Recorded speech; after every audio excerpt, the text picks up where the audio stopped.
Okay, I'll get started then. So hi everyone, my name's Alex. I'm going to be presenting with Jaz, Avery and Emily today from the University of Sydney on brief one with a project we've titled Targeting Risk Aversion in Data Custodians, a Decision Support Tool. So we've already heard a lot today about the importance of healthcare data, but just as important is the provision of healthcare data to stakeholders by data custodians who have to abide by strict legislation concerning the privacy and security of individuals' data, whilst also weighing the potential benefits and costs of data provision. Now, the current data access governance framework, or lack thereof, leads to cognitively overloaded and risk-averse data custodians, but also frustrated stakeholders due to the inconsistencies and bottlenecks in data provision. So today we're proposing a decision support tool to address these inefficiencies and have positive effects on all stakeholder outcomes and engagement. So what is our decision support tool? Well, it will take the form of an online portal, which will be used in both the application and the approval process by all stakeholders. So in the first stage, stakeholders applying for data will complete a series of screening questions. So an example is information on the project's purpose, the intended use of the data, the stage of ethics approval, the specific data fields that the researcher is requesting, and also if they intend to merge this data with an existing data set. And the idea here is to simplify the information gathering process for people applying to the data, and then use that metadata to categorize their projects based on the potential privacy and security risks. So the first category that we can talk about is low risk. So low risk projects include aggregated data sets or large data sets containing no identifying information.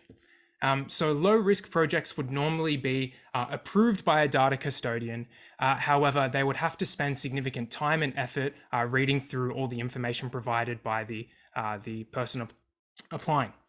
So as a result, we believe that we can reduce the amount of time spent by the data custodians on these low risk projects and reduce their cognitive overload by proposing a default rule where the decision support tool will suggest that low risk projects be manually approved by the data custodian. Moving on to high risk projects, these are projects which are asking for clearly identifying information. So if a researcher needed the name or the date of birth of individuals to merge with an existing data set, and there's a clear high risk associated with that concerning data privacy. So in these cases, data custodians would normally refer these high risk projects for legal counsel. And what we're suggesting is another default rule for these high risk cases, which will reduce the cognitive overload associated with processing all of the information in the application process and instead direct them or suggest them to send it straight to legal counsel. So here we're implementing our first nudge, which is default rules for the low and high risk categorizations, which means we're now focusing on the medium risk categories. So medium risk projects could be projects with some level of identifying information, which could be used with other data sets to identify an individual. And we believe that case-by-case decisions need to be required on these medium risk cases. And this is where we're going to focus the most of our nudges, because this is where the effect of data custodian risk aversion will cause the greatest number of inefficiencies. So our first nudge really focuses on these medium risk data requests. And it aims to reduce the cognitive overload that is experienced by data custodians when they're dealing with a large amount of information in these applications. So when a researcher or another stakeholder makes an application for data, they will fill in all of the fields that are relevant to what data they want to access, what they're planning to use it for, and information about themselves as well. And this information will be compared with previous applications, and the comparison will be presented to the data custodian. So by giving them a summary of previous applications and the outcomes of these applications, so whether they've been approved or not, and whether legal counsel was used, it will give them a clear reference point that they can then use to help make more consistent decisions.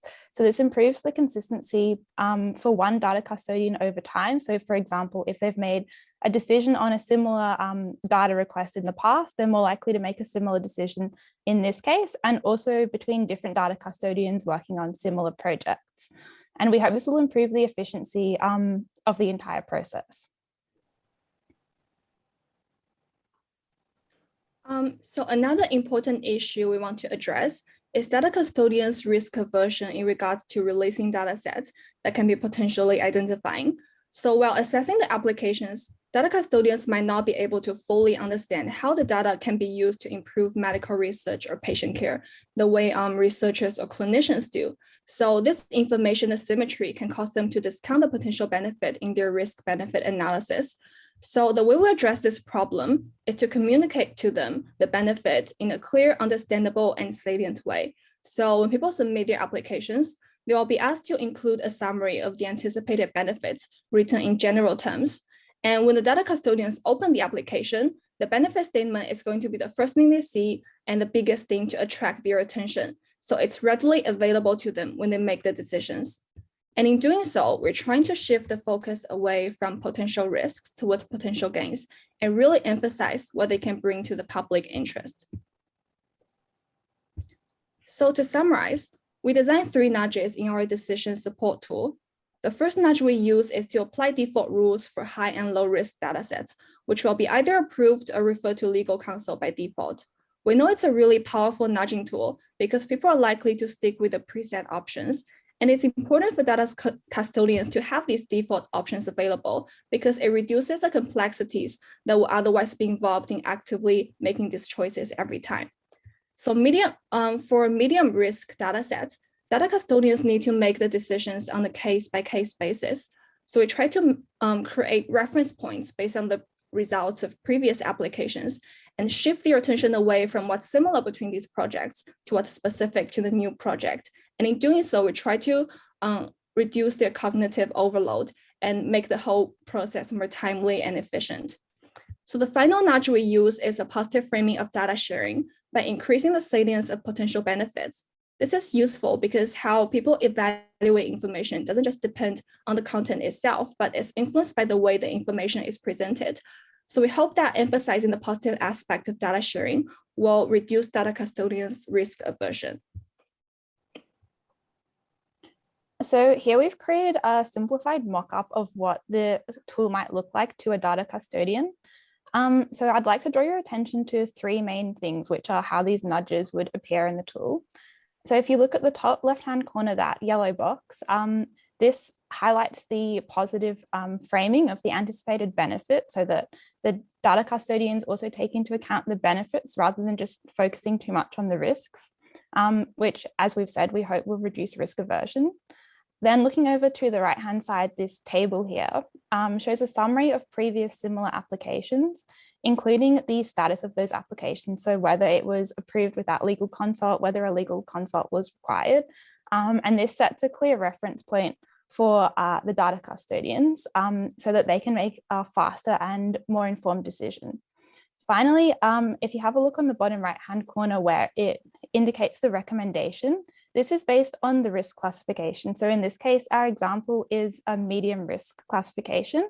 So the recommendation is that the data custodian should make an informed decision with the information they have available. But if the risk was classified as high or low, we would then move on to the default rules under the recommendation. So obviously here, the key stakeholder really is the data custodian because there's a sort of purveyor or the gateway of how information flows, which means they're the determinant of how others utilize that data. So this obviously has a flow-on effect on all the other stakeholders, whether that be industry partners, GPs, or even in governance reporting. And on that point, I'd like to bring you to the left-hand side of the slide on detailed metadata being published, which is obviously key to improving transparency, which is a principle in the Queensland Health's data policy framework, as well as other QH principles that are related, like standardized and governed. So in sum, the decision support tool is not only about improving the rate of approvals, but also the number of applications. And these are both key metrics to the success. A more streamlined approach for the approval reduces the sort of red tape or bureaucratic processes that may hinder it, which in effect means the data can be better harnessed by stakeholders, which will in turn then also mean more applications are encouraged, seeing the clear benefits and so on, so forth. We believe that the DST will also have other multiple co-benefits as it facilitates QH's sort of overall kind of framework in empowering data custodians or even in promoting trust in the use of data for good in health. And finally, relating this back to the key stakeholders, ultimately, the key stakeholder really is the end user, the consumer. So a better platform for data custodians is really integral to both the short and the long-term health outcomes for Queenslanders at the end of the day. Thank you for listening. Thanks, guys. Well done.